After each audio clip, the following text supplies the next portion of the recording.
Hello, everybody. Welcome to another daily dose of gaming news and all that good stuff. And as always, I also publish on Rumble and on Patreon for access support, any kind of updates and the such. I usually go about on Twitter X platform. I didn't manage to do anything on Saturday. Got a busy day. It's a Ramadan here, it's bound to happen from time to time. I try to do it every day except Sunday, but it's bound to happen one day or from time to time to not be able to do anything.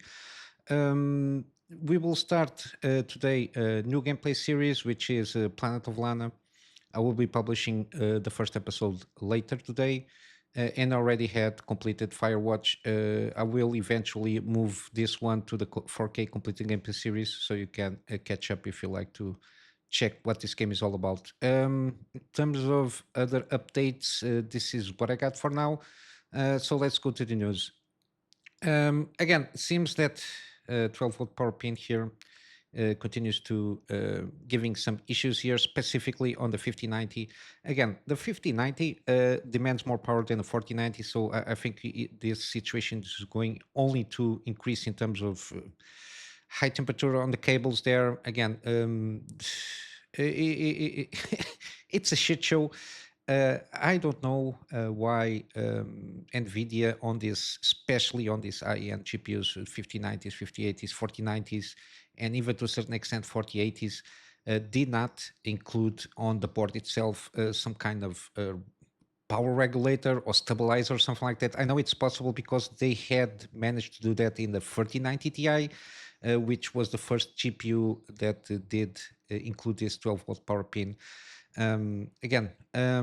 You can blame it on user error. Again, it's not a user error, as I usually mention, when your own design does trigger what we can call user errors of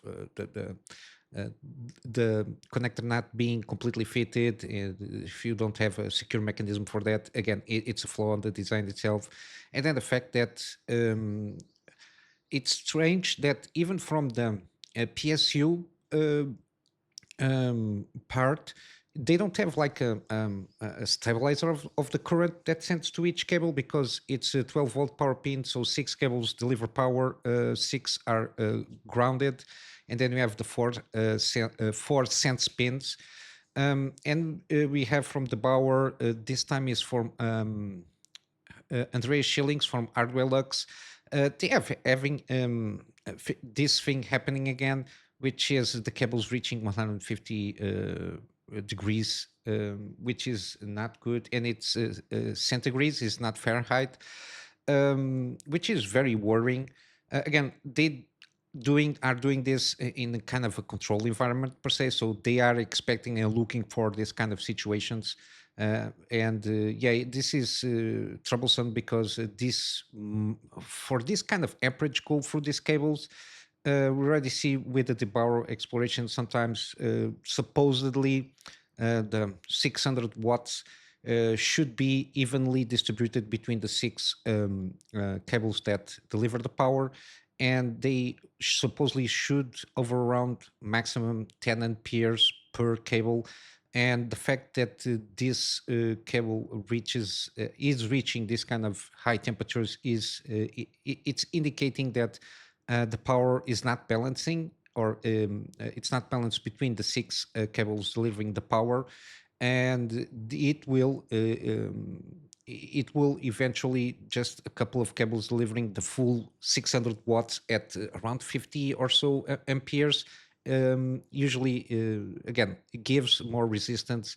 Resistance creates more power to try and compensate of that current not being delivered, and with that, the more resistance, the more heat. Again, it's a compounding effect.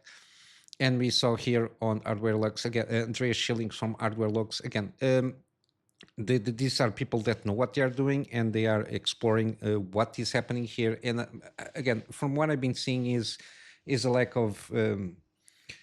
I think they wanted to say that with this new connector, the 2x2x6, or this one 12-volt 2x6 cable stuff here, which is the new revision. Again, it doesn't fix anything. in terms of this kind of issues that could be solved on at least the GPU side of things, which is having like a controller or something like that to when it asks for the current to be delivered to the GPU, it can. It's possible for it to balance the distribution of that current throughout the six cables evenly, which is something that it's not implemented. I don't know why on the 2000 and above, or even 1000 and above GPUs not having this kind of safety feature. It's very strange. And the people, again, continue with this article saying that be sure of having a 3.1 ATX power supply and cables and all that jazz. Again, you can have all of that and still this thing happening regardless. Again, this is not good news. Again, continuing with this shit show of NVIDIA launching GPUs that are burning black screens and no stock and overpriced for what they do. But yeah, even on the RDNA 4, there are some AIB cards, some models that have the 12-volt power.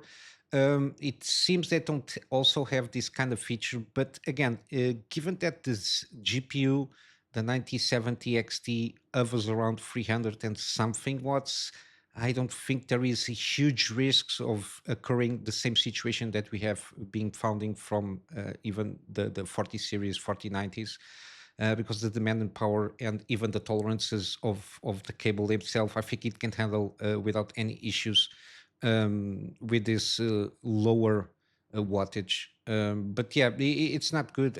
Hopefully, again, might as well keep it and put and stick force 8 pins to deliver those 600 watts because it's a more safe design there. But yeah, it's continuing to happen. And again, with the black screen here, supposedly NVIDIA released another hotfix driver to address specifically the black screen problem. And supposedly there was another problem that was occurring, but I never noticed anything reported here, which is graphics cards may not run at full speeds on system reboot when overclock, which is something very weird. Usually you reboot the system so the overclock can be accepted, which is another stuff that again I don't know what's happening there. But supposedly this is the, I think, the fourth attempt from what I understand regarding this black screen stuff there, because right before they launched this hotfix driver, there were some people still having issues with black screens. Yeah, supposedly this is, let's hope, fixed at least for the users. But yeah, it's the fifth attempt to address the problem of the black screen. There it is on the title. I saw the how many attempts in terms of hotfix drivers they launched to just to try to resolve this situation. Again, this is a shit show of a situation where NVIDIA they just really don't care too much about consumers in the gaming space. But yeah, this is what I got. Hopefully, you might able to install this hotfix driver and solve this situation at least with the black screens, and hopefully this also with the fact that you when you OC the GPU and after a system reboot, it accepts the overclocking that you did on those GPUs there. But then again, you come back around with the 5090 specifically, you just overclock your GPU to take full advantage of the 600 and something watts that the cable and the PCI Express connection have to deliver, and then you get a burn card again. It's one of those things. On the industry side of things, interestingly enough, again, we've been seeing the repercussions of what United States been doing regarding, especially in China, the high-end chip manufacturing stuff there. They got a sanction where the, I think the Netherlands company that does the ultraviolet manufacturing stuff there. Again, it's very a little bit technical to me. Um, they are sanctioned not delivering those machines that do these high-end chips or 4 and 3 nanometers and the upcoming 2 nanometers. The process they are made, again, they are barred for being sold to China. And again, as we've been seeing to a certain degree with the DeepSeek thing stuff there, by the fact that they had to reinvent to a certain extent the wheel their own AI, which is more efficient, cheaper. Again, the numbers can vary of what they claim and what other people from the competition claim, but it seems that it is way more efficient to work on those AI models. And the fact that it's open source, we are seeing kind of a certain sense of ingenuity from China's in-house machine manufacturing. They are start doing everything on in-house regarding this kind of high-end chip stuff. They are manufacturing their own machines, and supposedly even with some delays and some troubleshooting. Of course, this is they're taking this from scratch to a certain degree, or taking advantage of what they already had from before the sanctions, and they are iterating and trying to get around and making their own machining tools for producing these high-end chips, which one of the biggest beneficiaries of this will be UA, or UAE, or again, I don't know how to pronounce that name of that brand. Again, they are still working on the 7 nanometer process because it's what basically that they have access to. But even though they only are still with the 7 nanometer process, they are still managing to iterate on this manufacturing process to deliver a pleasing performance, again by tweaking their own this manufacturing process. And in terms of engineering, they're reinventing everything as they can. And we will be seeing supposedly third quarter of this year a trial production of mass production trial, let's say.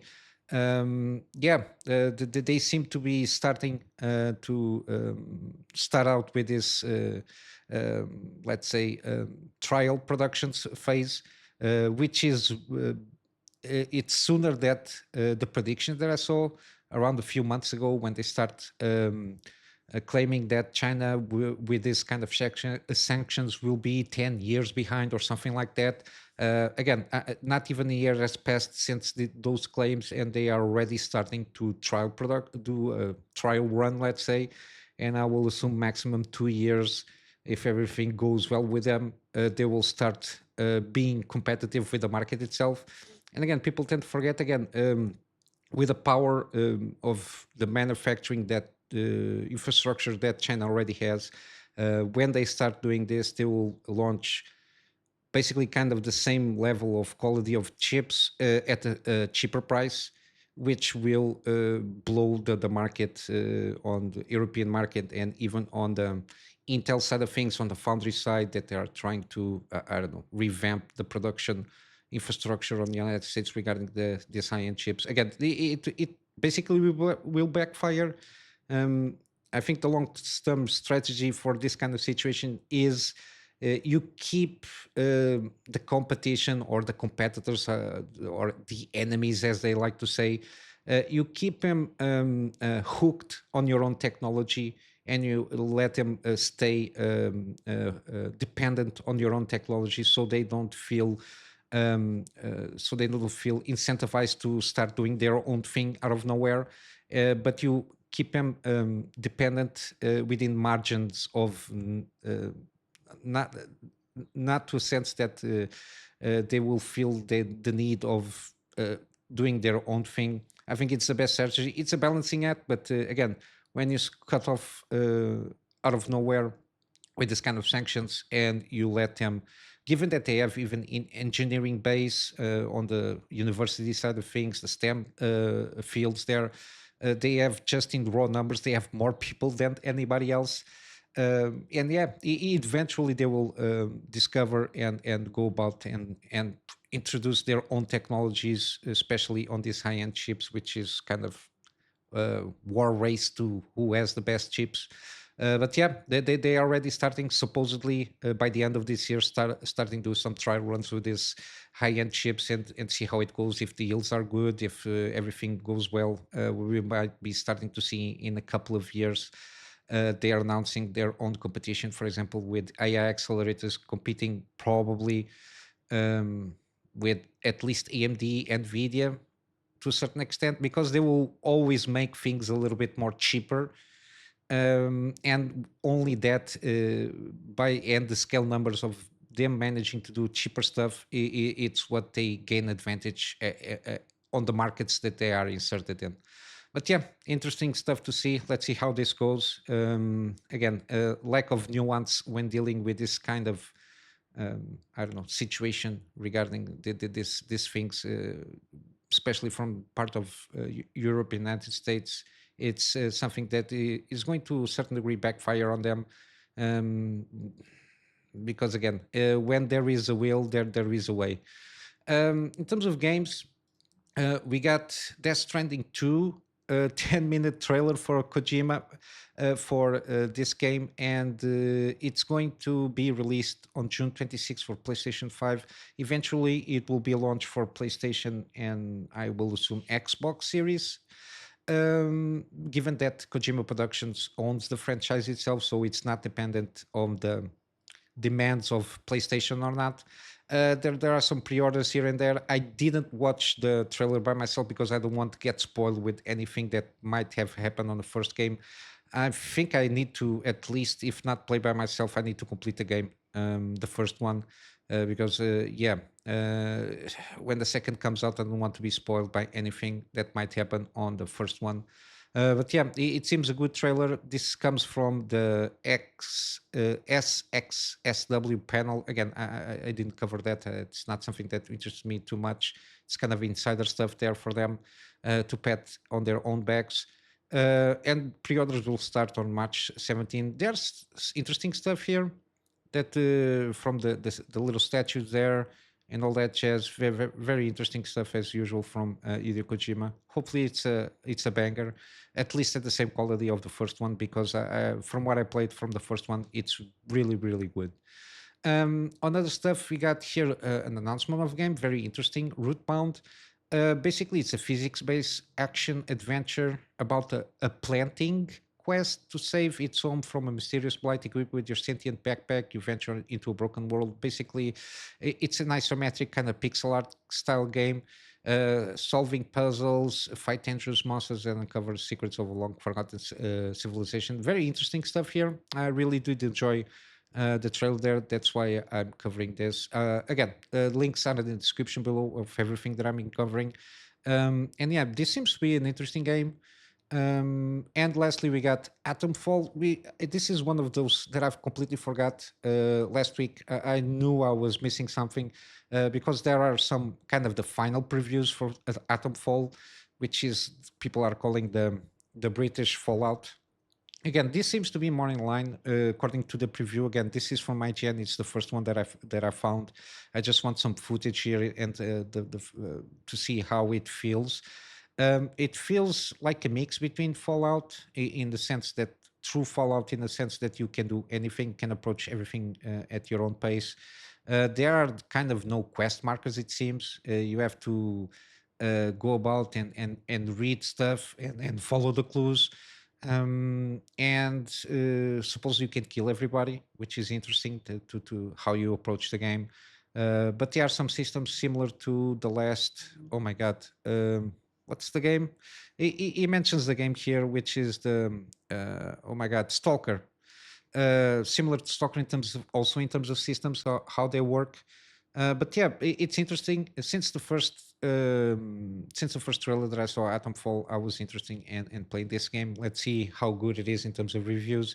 But yeah, I will leave the IGN video so you have a sense of what supposedly you can do. Again, it's a little bit of a slice of what you can expect from the game and have a better idea on that. But yeah, in terms of game news, this is what I got that caught my attention. In terms of gaming deals, we still have Children Morta, 80% off, and the complete edition is 75% off. We got Ori games, 80% on the first one and 67% on the second one.